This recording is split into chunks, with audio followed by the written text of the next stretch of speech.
Hello, and welcome to episode 6 of Drop the Act, brought to you by Performing Perfectly.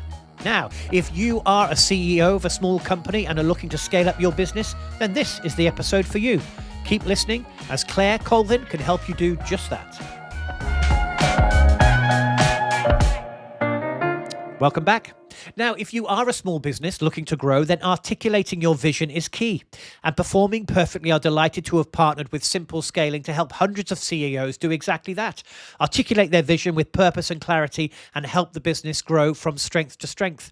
And today I'm chatting to one half of Simple Scaling, Claire Colvin, about her journey in business. And she will also give you a few hints and tips on how you can scale up your business.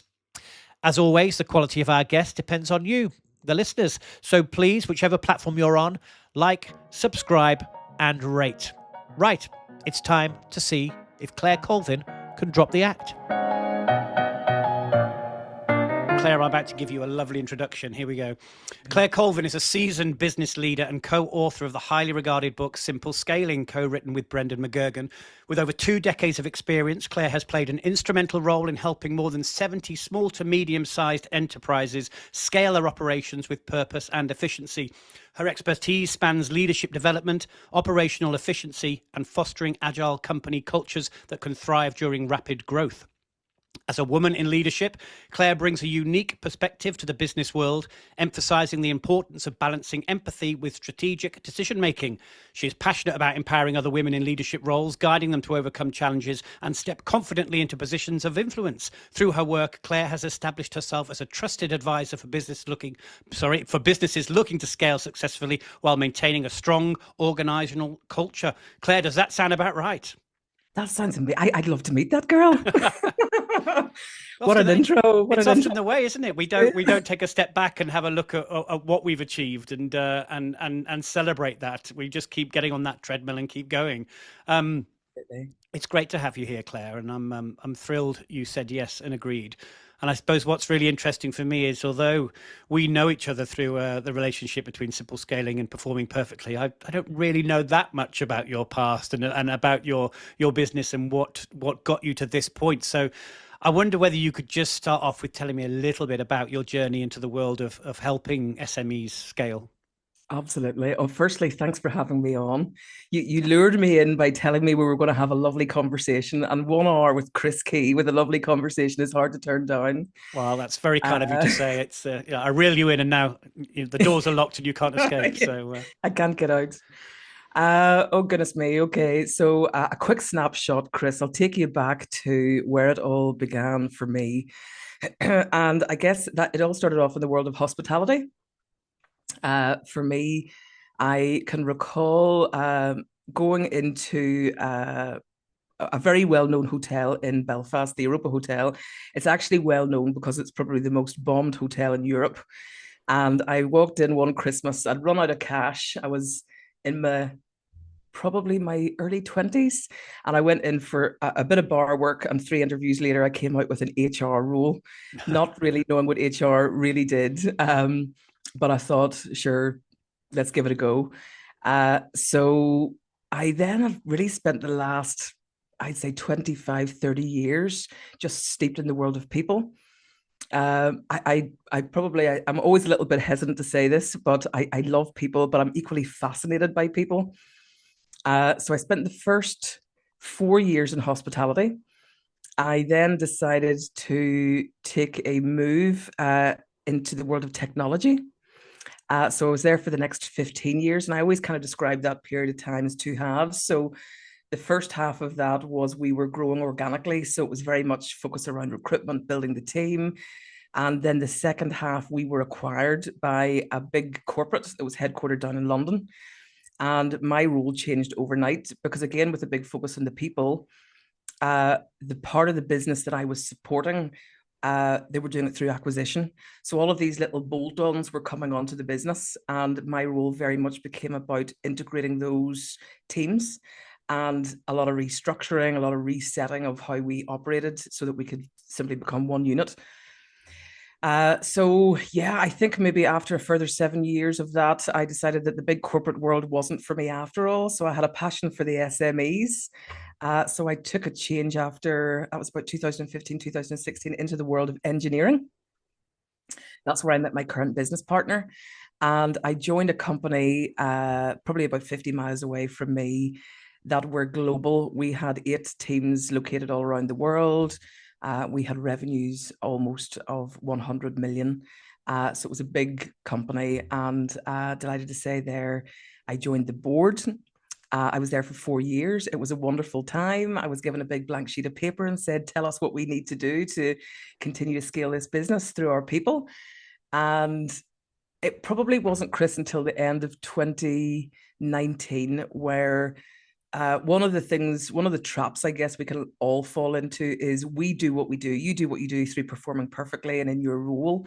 And we sometimes don't lift our heads to look to see what's going on in the outside world. And probably 2019, I was always guilty of that, I think, through my whole career. But at the end of 2019, my business partner now, Brendan, and myself did just that. And what we learned was quite staggering. We learned two things. One, scaling is actually a formal thing. It's got a definition and all. It's defined as 20% growth year on year over 3 consecutive years, but it starts at 10 people. So if you're achieving that, you are officially scaling. But what we found out at the same time was less than 2% of businesses all around the world ever achieve that. So we were doing this as part of our day to day, and we weren't really, well, I certainly didn't appreciate how unique it was. So that was really what fueled my curiosity. And Brendan and I went off on a great journey to, we must have interviewed in excess of 100 business leaders who had successfully scaled their companies. So we're, at all times, we were learning from others, but we were taking our own experience. And eventually what that ended up as was a framework for any business leader who has aspirations to scale up to do so. So that's kind of where it took me into what we're doing today. We published a book on it in 2022. We developed a program which we run over 12 months for business leaders of SMEs who've got aspirations to scale. We've done multiple other things as well, but it's all focused around the business leader and supporting the business leader to scale up. So when you say it like that, obviously it's a whistle-stop tour through your career. But you know, you mentioned that the very first moment was you going for a job and you ended up getting something completely different. What were the early challenges? What was the quick learning you had to do, and how did you manage that? How did you cope with that? What were your skills? Wow, good question. So I actually studied hotel and business management. So my sites, I don't know if you know Edinburgh very well, but I'll create a picture Yeah. for you. So at one end of Edinburgh, there is a bar stroke restaurant called Ryan's. And I love it. Every time I'm in Princess Street in Edinburgh, I always go to Ryan's. And it's all kind of full of these little caves. And I had in my head, I'm going to run somewhere like Ryan's. So I went and studied hotel and business management. And then whenever that happened, I've always had a real interest in people. And I actually, as I said, I went into to apply for bar work. I knew I had to gain my experience. I didn't really have very much. I'd worked kind of part-time in a local hotel. And coming out with this role, I guess the people who were interviewing me saw something in me that maybe I didn't see in myself so early on in my career. And I went into it with good faith that that I would be able to use my natural ability and develop it into something. And we actually laugh about it as a family. Probably about 3 years into my career, my dad, I was driving in the car with my dad, and I turned around to my dad and said, you know what? I wouldn't care if I got paid for this. I love this. And my dad then laughed at me and said, Claire, wait till you've got a few bills to pay, then you Yeah. might care. But that's a good point. I mean, how important is that to be with, I'm fortunate enough to work in theatre, and it's a job I love immensely, but I know not everyone is so lucky, but I mean, how important has that been to find those roles where you love stepping into that building, into that office?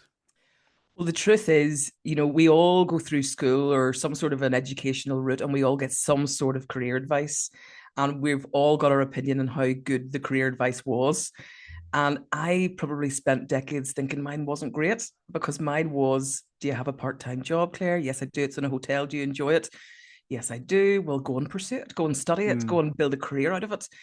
And I thought, was that the best career advice? But see, now in reflection, It probably was good career advice, because if I'm enjoying it, it's getting something, it's getting the best out of me in some way. I didn't realize at the time it was actually the interaction with people was the bit that it was getting from me. But anyway, it all worked out in the end. So fast forward now to current day and simple scaling and helping other businesses. What would you say are the sort of the most critical steps for SME in scaling their business? Um, Great question, Chris. The most critical steps, I'll tell you where it all begins. It all begins with the leader, 100% with the leader. And typically, what we see is it all begins with the mindset of the leader. And the people that we meet all have, I guess, a varying degree of ambition. And in fact, one of the things that we learned early on was back in 20, I think it was maybe 2017, 2018, there was two leading business schools within Oxford and Cambridge universities, and they did a study on ambition to scale with across the SME community within the UK. And what it actually flagged up was that a very limited number of business leaders within the UK have ambition to scale. But the really interesting thing is, whenever you kind of peel back a few layers and delve a little bit deeper, they highlighted in particular three fears. One was a fear of stepping into the unknown. So scaling, you don't always know what's coming around the corner because you're growing so quickly. Two was a fear of letting go. So again, relinquishing that control that we've got in the business. And the third fear was around stepping away from the small incremental targets in order to kind of look out into the future, because we're not naturally programmed that way.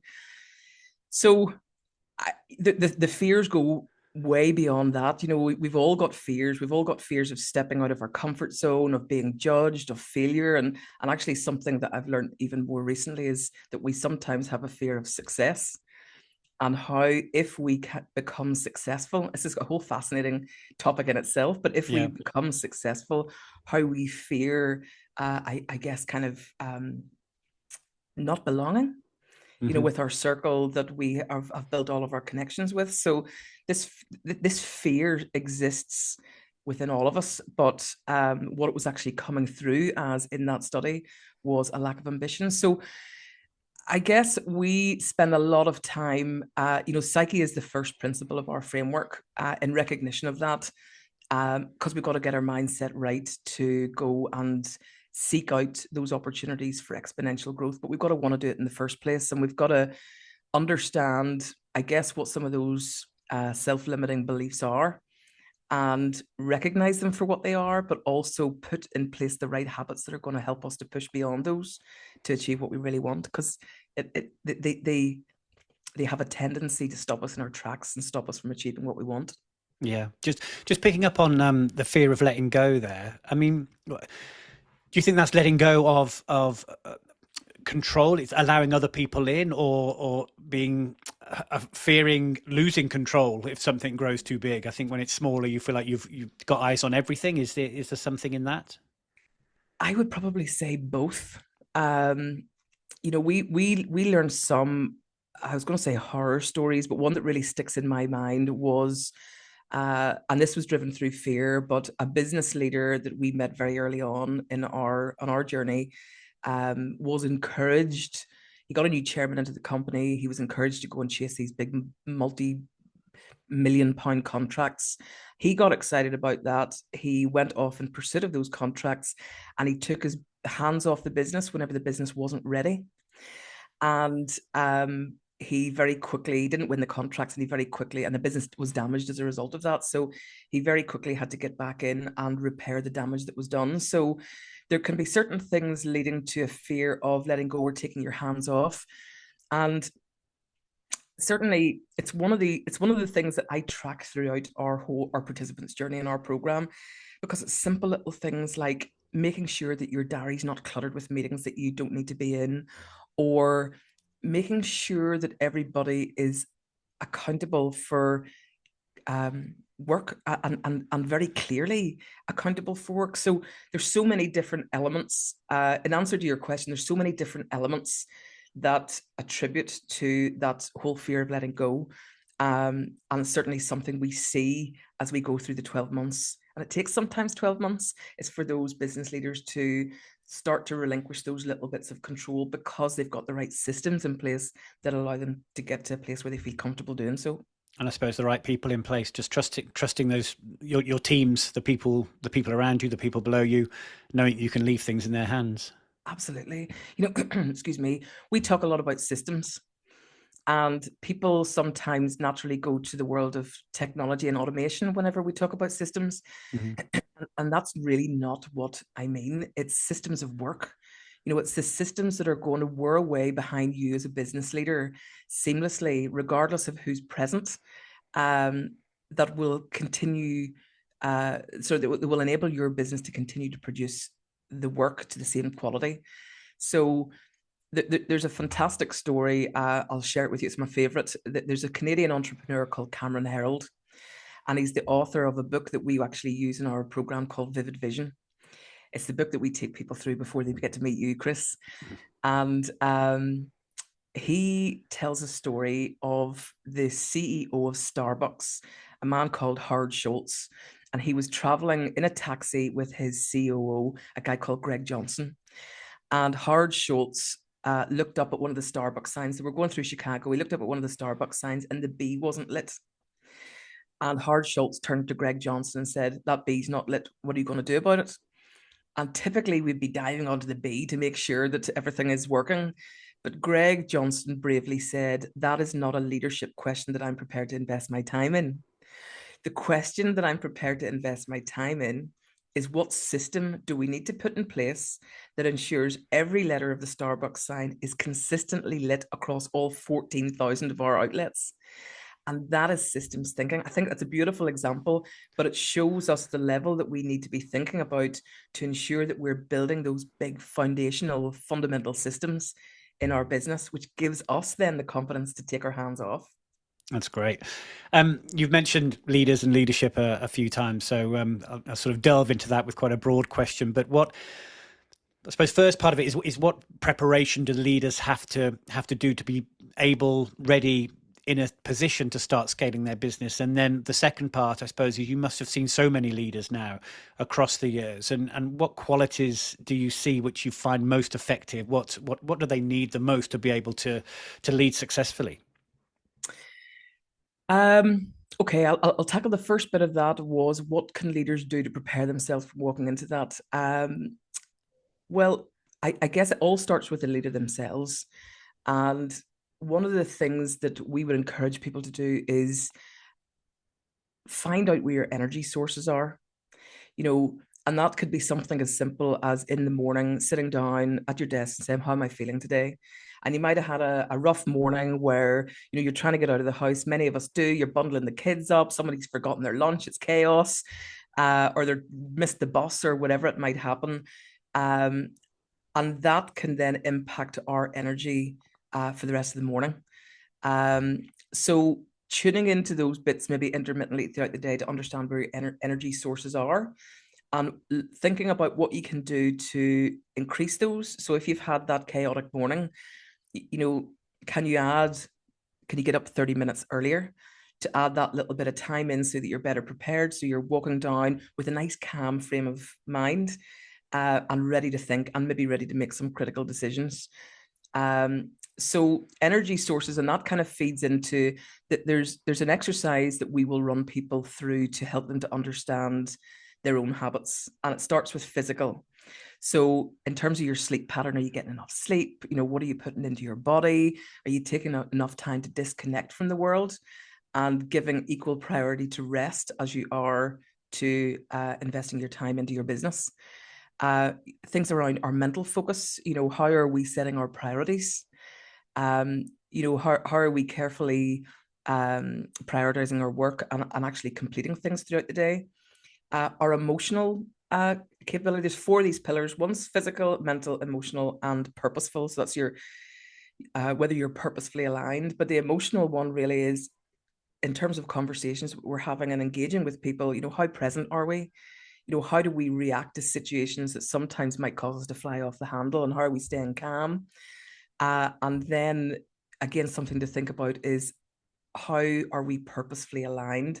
So the decisions that we're making on our day to day, are they helping us to continue in that journey where we're getting fulfilled because we're investing our time in something meaningful?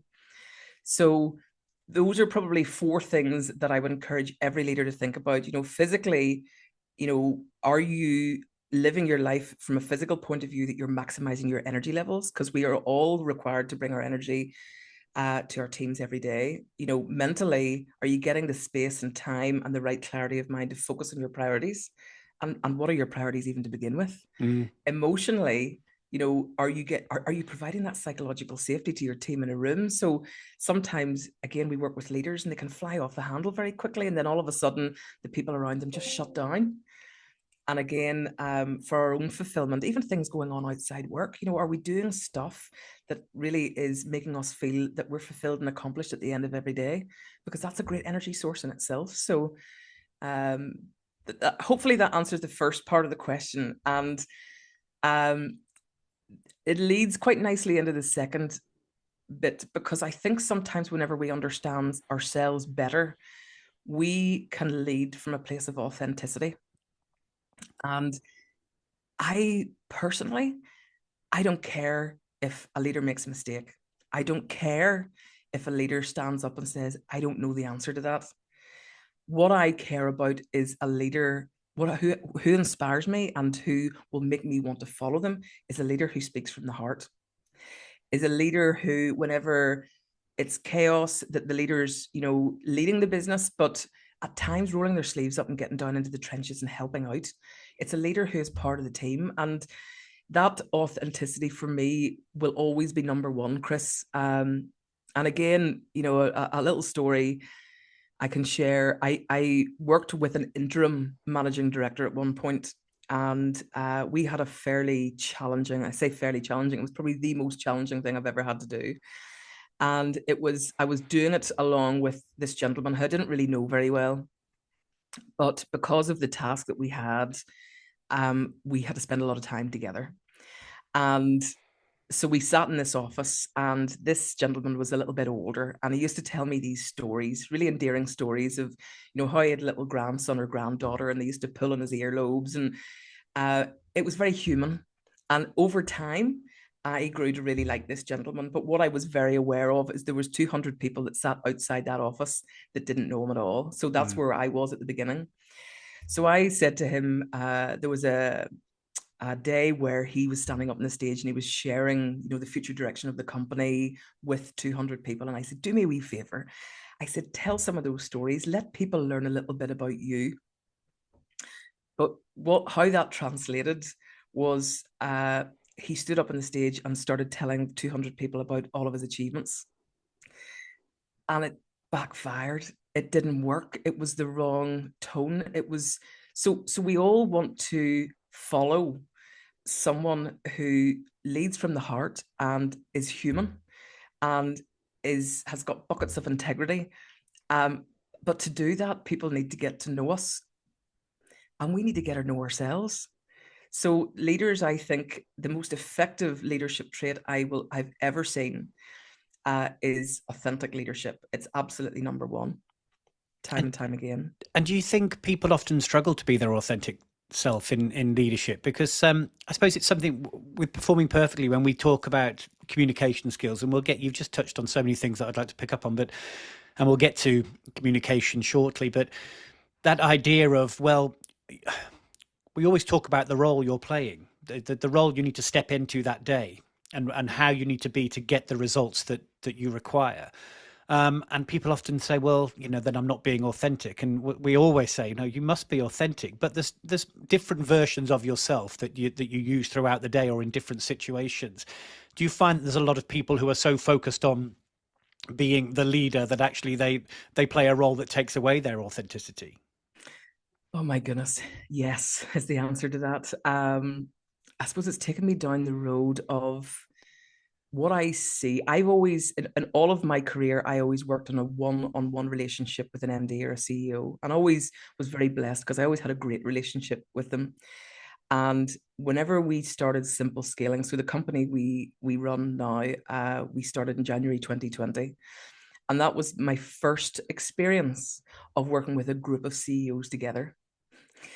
And I often I talk about, you know, in those movies you see where somebody gets into the lift and you see the arrow going from the first floor to the 10th floor. To me, it's like a scale. You know, a lot of people we meet, they either have what we call a lot of, you know, imposter syndrome. So they're very uncertain about themselves, but they're very open in sharing that. But on the other side of that, the ego's on fire. And what happens whenever the ego steps forward is we don't get to see the real leader. And whenever we get to see the real leader that sits behind the ego, that's whenever we can start to do our best work. And typically, you know, everybody we have in our program, and I would actually go as far as to say 100% of the business leaders that we have had in our program to date are exceptional people. They're remarkable individuals. You know, they're ambitious, they're loving, they are, we get to know the real them. And we do simple little things like we explore what they're grateful for so that you can get to know each other as well. And you really get to know the real person. But I would say, Chris, it takes a good 3 months before we see that the real authentic them and the leaders feeling the ability to really own who they are, all the good stuff and all the bad stuff, and it really open up and start sharing. And it happens the weekend that we get to spend with you, or those 2 days that we get to spend with you. Well, that leads me, I suppose, quite neatly into why performing perfectly. I suppose what was it when you were putting the course together that you felt that our sort of training was necessary for the business leaders? Another great question. In my experience, certainly communication is really important. You know, we gosh, I'll take you a few steps back. You need to feel inspired yourself about the journey that you're about to go on, and you need the tools to inspire you. And we take our business leaders through a whole thought process about what the future might look like. And whenever people start to think about the future, that really excites them and inspires them and energizes them. But that's only half the battle. So we've got a business leader who's feeling really excited and inspired. But scaling a business is obviously about bringing people on the journey with you. So a critical part is that they have got to develop the skills to enable other people to become inspired. So it's one thing having the tools, but it's another thing communicating it really impactfully so that people start to look up. And, you know, I can't speak for all parts of the world, but I can speak for people in my part of the world. And what I've learned over the years is that over in Northern Ireland, we have businesses and business leaders who are oozing substance, you know, exceptionally talented, exceptionally clever people. And I'd love your opinion on what I'm about to say as well, because I know you spend a lot of time in Northern Ireland too. But we're almost you know, we're so humble. We don't like to brag. We like to kind of sometimes, you know, not get ahead of ourselves. And whenever that comes to business, sometimes that can work against us. In fact, sometimes, not sometimes, all the time, that can work against us because I suppose what I'm saying, there's two key things. There's what is the message, and there's a risk that we start to talk about what we're doing instead of why we're doing it. So as soon as we start to talk about the why, people start to lift their head and they want to know more. And it's how we deliver that with impact. And it's two critical skills that our business leaders need on their scaling journey, and it's two of the parts of the program. You know, right up until we meet with yourself, Chris, we are starting to craft what that future vision looks like, so that the business leader is feeling really pumped about it. And the next step after they share it with you is the next step they go and share it with their teams. So communicating that with impact is critical because they're never going to do it on their own. But yes, what do you think? Well, there's a number of things that I want to share. So I was in Belfast last week for a few days, and there's two examples here of scaling that I witnessed. First of all, I went to Seating Matters and I sat down with Martin My Tierney goodness. Yeah. for the podcast, and we actually had that conversation about I can't remember whether it was on while we were recording or not while we were recording, but just about how you not self-promote, but how you speak with confidence, and how you, and it's that fine line. You spoke about someone talking about their achievements and actually going too far one way, but actually speaking with confidence about what you're capable of either delivering or how you perform. And I think sometimes it's a British thing, isn't it, to say, "Oh, I've been lucky. I've been lucky that I've done this and that," and you forget to actually go, "No, I was good, or I am good at what I do, and that's why I've managed to achieve." And so I think that sometimes it's not just the Northern Irish; it's maybe it's human nature with some people. But sitting at seating matters, seeing the mum's house, the family home, and then what has now built and grown and expanded past that to the amazing facilities they now have, the wonderful um, work ethic, the wonderful feeling inside that building. It's remarkable. And just hearing Martin talk about how they've grown and what his philosophies are, he really does talk a lot about the things that you have helped them instill in their business. And so it was really great for me to go and see that. Lucy's been many times, but for me to see it firsthand and witness how they have scaled up their business and how that little family business has really, really grown. And then the other side of it was I was at Les Mis, which is on currently at the SSE Arena, and sat there watching the concert version with 12,000 people. And I was sat by Claude Michel Schomburg, the composer, and he said just before we started, isn't it amazing that people are still coming, in these numbers to watch this musical that he wrote in the early 1980s, and 40 years later, Cameron Mackintosh has gone, how can I scale this even more? And there's a world tour in this concert format, filling stadiums. And I just thought suddenly it was, again, that comparison between our world of theatre and the world of business. But of course, Cameron Mackintosh Limited is a business itself, as is Les Mis, and that product has grown and grown and grown and grown and moves with the times. And I suppose, I don't know whether I've answered your question there or not, but it did make me think about leaders and how they need to grow and change, and how do they, navigate through different and difficult climates, and in order to change with the times and continue growing. How do you teach that, I suppose, is the question. Or can you? Um, Before I start into that, Chris, I'd probably just touch on Martin Tierney, just in terms of our Sure. conversation before. Martin is an exceptional communicator. Anyone lucky enough to hear his talk will know what I mean. But really interestingly, going back to that, that balance that we've got to strike between bragging and remaining humble. Really interesting. So Martin does a talk on stage for maybe half an hour, and he shares some exceptionally fundamental and really important leadership thinking. But when it comes to the end of it, I know no more about Martin Tierney than I did whenever I walked in. Well, sorry, I know a deeper level of Martin, but I don't know anything about Martin's achievements. I don't know what business he works in. I don't know what school he went to. And I think that is a real key difference. I do understand Martin's thought process, and I know 100% whether I want to spend more time with Martin and I want to follow him up a mountain. So there's a maybe a little secret in there in terms of developing our skills as a leader and communicating how we think about things as opposed to what we've achieved. It's a great point, and a great plug for the Martin Tierney podcast episode, because it is really worth a listen, because although he doesn't go fully into his story, there's enough in the podcast for you to hear how fascinating it is. So yes, please do take a listen. Sorry, just took that opportunity. Absolutely. Sorry, you might have to go back with that question. It was around how do leaders continue to develop themselves?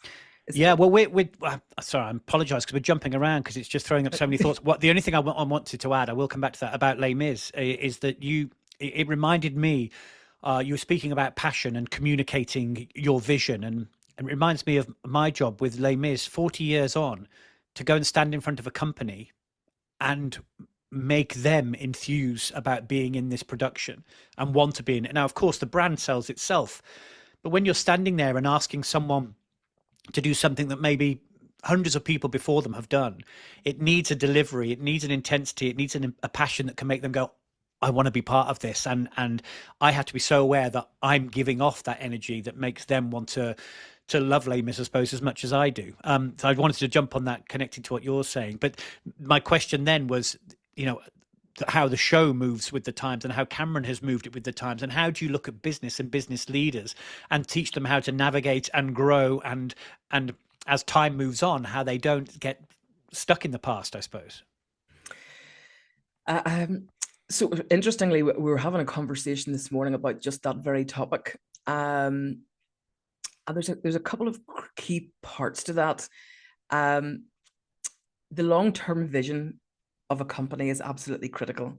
And maybe you could apply this to Les Mis as well. So maybe Cameron McIntosh is starting to think about the next phase of what Les Mis looks like.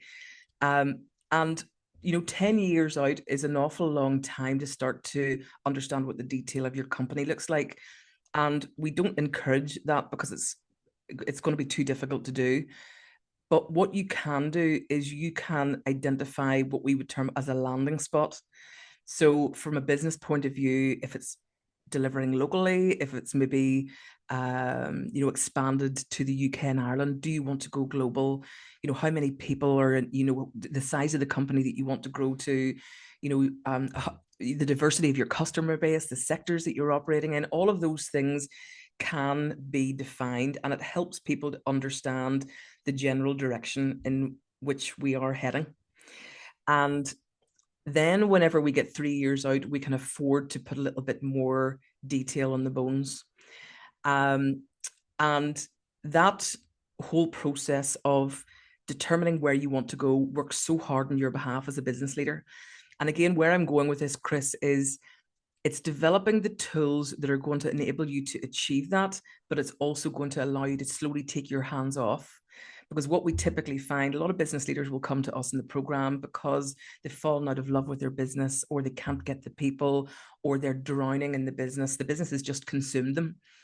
So it's putting the tools in place that are going to allow you to start to slowly take one step, every so often take one step back. So you've defined this vision, and what we find, we use in our business, all the tools that we promote, we use them all in our business. So my co-founder and I, and actually the wider leadership team, the only question that we have to ask ourselves if we've got a bit of a controversial decision to make is, will it enable us to achieve our vision quicker than if we don't do it? And so people are almost subconsciously making decisions aligned with your vision every day, as long as they know what that is. And once you've got that future direction defined, what you've got then is a wonderful tool to bring all these people in. We often talk about, attracting great talent into your business is cited as one of the key reasons why businesses don't scale. But, if you take a step back, that's actually on the flip side of that is we've never had as many people who are leaving businesses. And I think this was all triggered through COVID, whenever, people went off in the pursuit of doing more meaningful work. So triggered by COVID, we've got a load of people leaving their jobs, and somebody quoted to me the level of disengagement of people in their current jobs is something like 84%, which Wow. is absolutely staggering. So if you look at that, we could say, all the time, I can't get the people. But I think people need to question, are you giving them a good enough reason to want to come and join your business?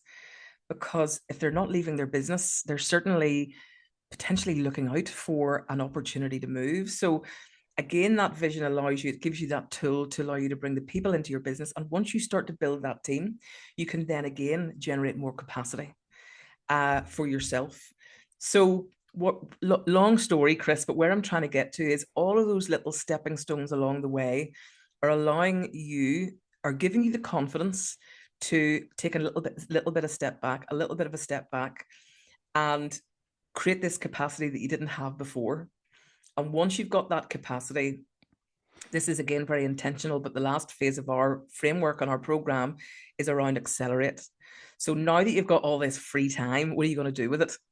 And this is where you get into researching those markets that are going to be lucrative for your business.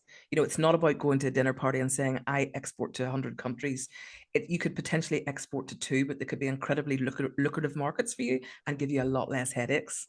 So it's about being very deliberate in where you're going to take your business, but also identifying partners that are going to help you to get there quicker. And we've an interesting view of partnerships. And again, if you read any of the research, it talks about 60 to 70% of strategic partnerships fail. And the reasons are never because, that we always invest a lot of time in getting the contracts right and the objectives set. But as we all know, things are never straightforward in business. Sometimes you have good times, sometimes you have bad times. And not enough time is invested in developing the relationship with the partner. And certainly, typically, whenever we go into a partnership, we don't think, how can I make Chris more successful? On the basis that if Chris is more successful, I'm going to be more successful. We typically go into a partnership thinking, what can I get?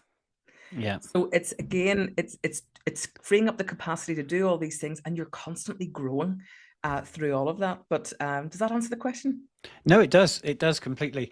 I know we're jumping around. One thing I wanted to pick up on was when we were talking about communication. I just wanted to add in listening and how we think about our body language. Well, we should think about our body language. We think about the language we use. We think about the way we say things, and we try, and with performing perfectly, enable people to communicate the visions that you're talking about effectively, and in order to not just sell that vision to their clients, but also to the people who are working for the company. But sometimes listening is one of the hardest things to do, and effective listening for a leader to be aware of how people are feeling and what's working, what isn't, is so important. But we often do listening exercises with people, and people find it hard to not talk and just to really concentrate and listen to what's going on. And I wondered if that's something you'd sort of seen, that leaders they'll speak and they'll talk, but are they actually listening? Yeah, I do see it. And again, Chris, this goes right back to our mindset. Um, actually listening, and I'm listening to not only the words, but listening to the things that aren't said, requires you to be fully present in a conversation. And it also, what's the term you use? People often listen to reply, because they're thinking about what they're going to respond, how they're going to look good. And again, if you take it right back to our mindset and how we think about things, there is a wonderful gentleman based over in America called Ryan Gottfredson, and he talks about our inner mind, but he categorizes it based on mindset 1.0, 2.0, and 3.0.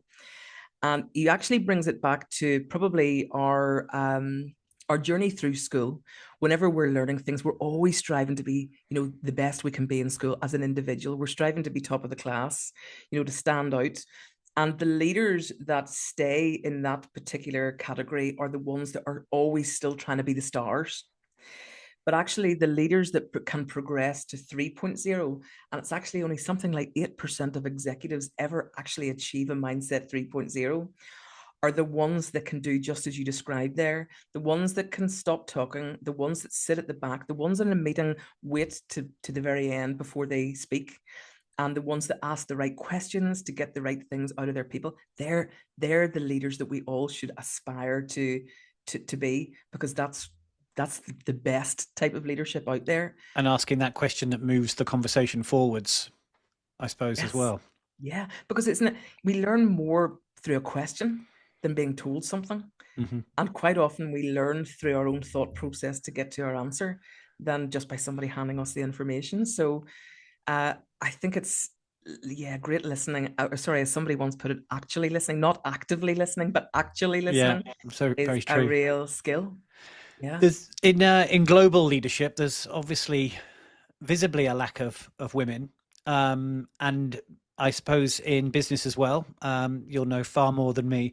A lack of female presence in leadership. I wonder if you could share any obstacles you've faced as a woman in leadership roles, but also what obstacles are facing women, and why we're not seeing more or women in those positions. Yeah, It's actually something year on year on our program. I would say we would get out of a group of 24 business leaders, we would get one or two females. And it's I guess it's aligned to the fact that something like 6% of CEOs in the UK are females. And I guess my thought process has kind of changed and evolved. And I'm always one for kind of, before I kind of go in with both feet, I'm always quite keen to understand what the issue is that we're really dealing with. And originally I went down the road of thinking, why is it? Is it because, as a woman, there comes a point where your family comes along and you're juggling home life and you're juggling work, and sometimes you feel that you can't do everything. So is that then whenever we lose a lot of our female business leaders? But I was corrected by a lovely lady who actually said to me that it's not always the case. In Northern Ireland, in particular, we've got a very high level of family businesses, and quite often it's the sons that are earmarked to take on the leadership role, not the females. So it's a case of really understanding why we've got the problem. And I know certainly it's potentially it exists, the fact that women need to sorry, typically women, not all women, because again, I know a lot of great men who are equally participative around the home. I know you're one of them. You speak about your sons all the time. So, um, you know, balancing that work and home, but also, potentially having a lack of female role models. If I think back to my whole career, sorry, there is one lady that sticks out in my mind as a role model for me.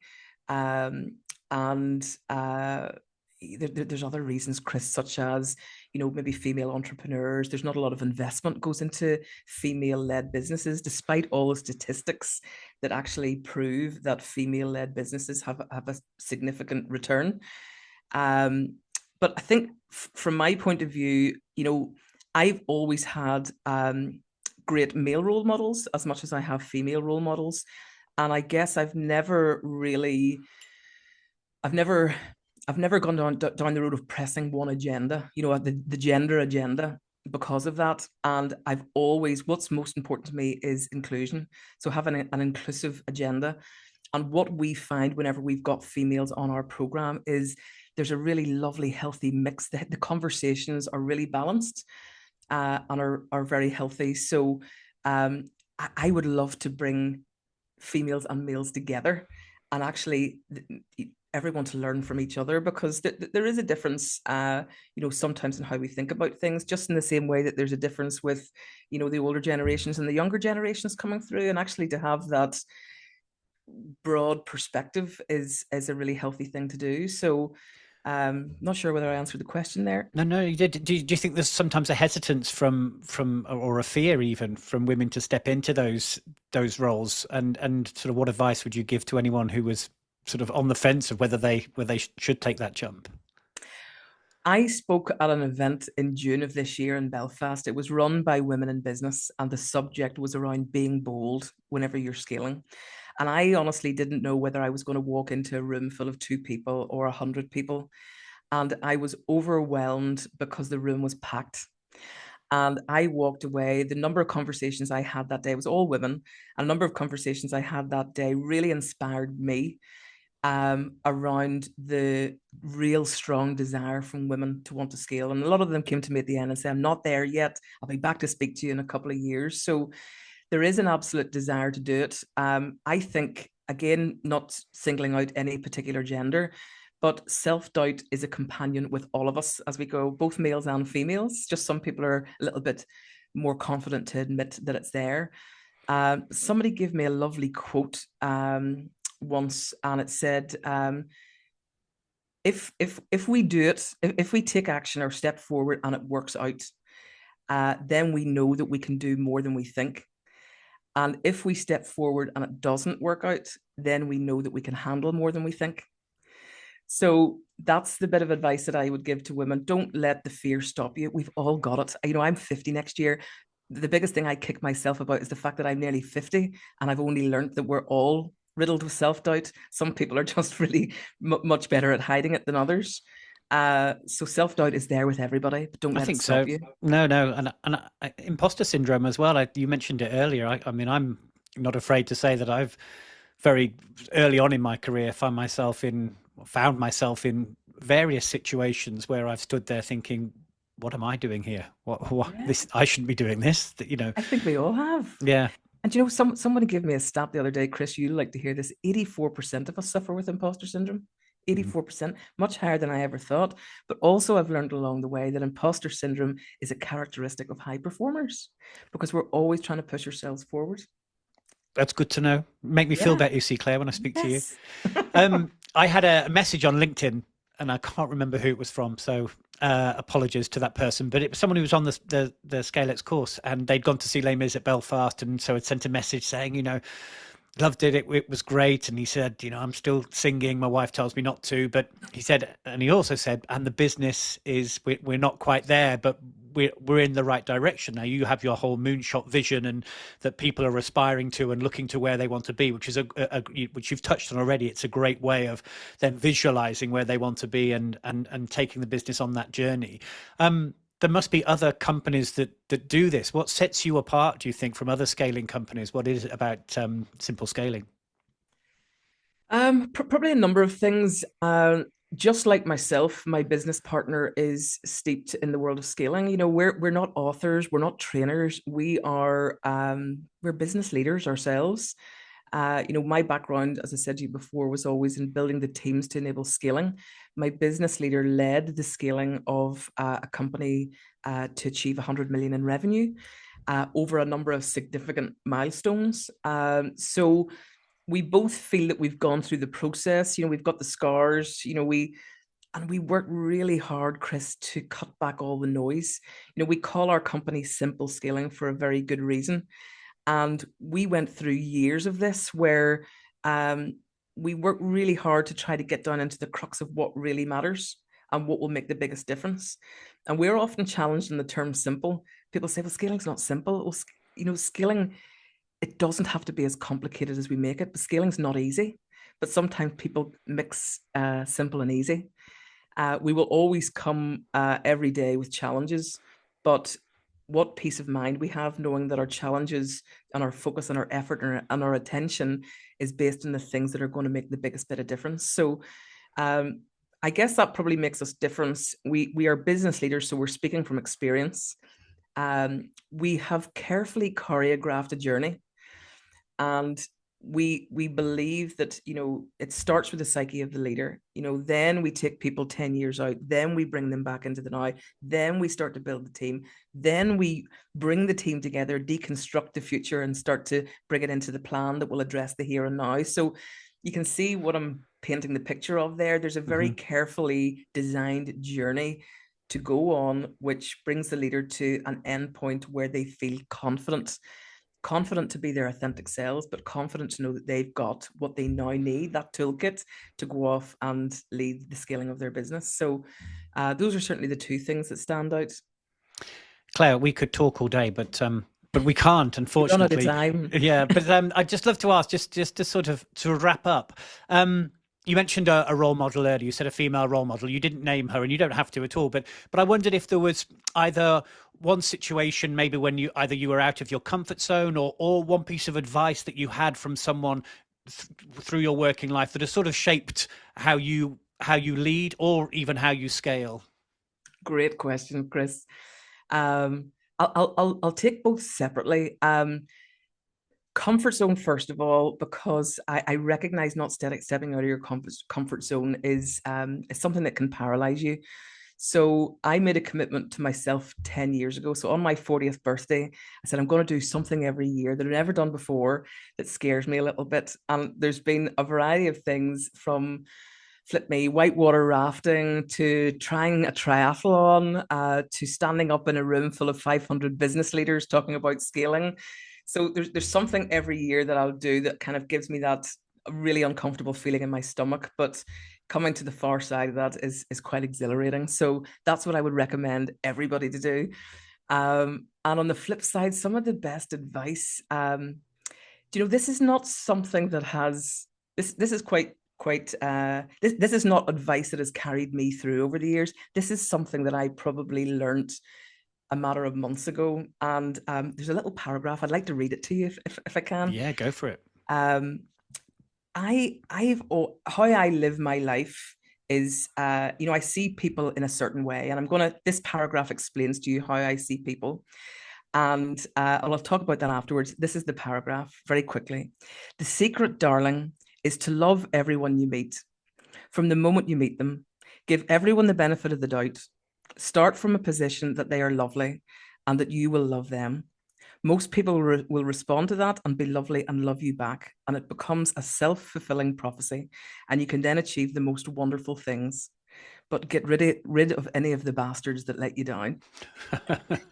That kind of sums up how I treat people and how I interact with people. But reading that makes me a lot braver, because I would have been maybe accused in the past of seeing everything through rose-colored glasses, or I think somebody once called me beautifully naive. I thought, but this stuff works for me. I get stuff done and I do it that way. But probably more importantly, and back maybe onto the role model, I met somebody this year who does that 10 times more than I do. And to me, I have a new role model in my life, having actually witnessed it. So whenever now I go into situations, I think of this person and I think, wow, it just blew my mind. So it's given me a lot of confidence and bravery to continue in the path that I was on in the first place. Claire, that seems a wonderful place to wrap up and say thank you very much. If people want to get in touch with Simple Scaling or with yourself, what's the best place to contact you? Yeah, well, I'm on LinkedIn, so send me a message through LinkedIn. There's always our website as well. Claire, thank you so much. Thank you, Chris. Pleasure. Total pleasure. Thank you.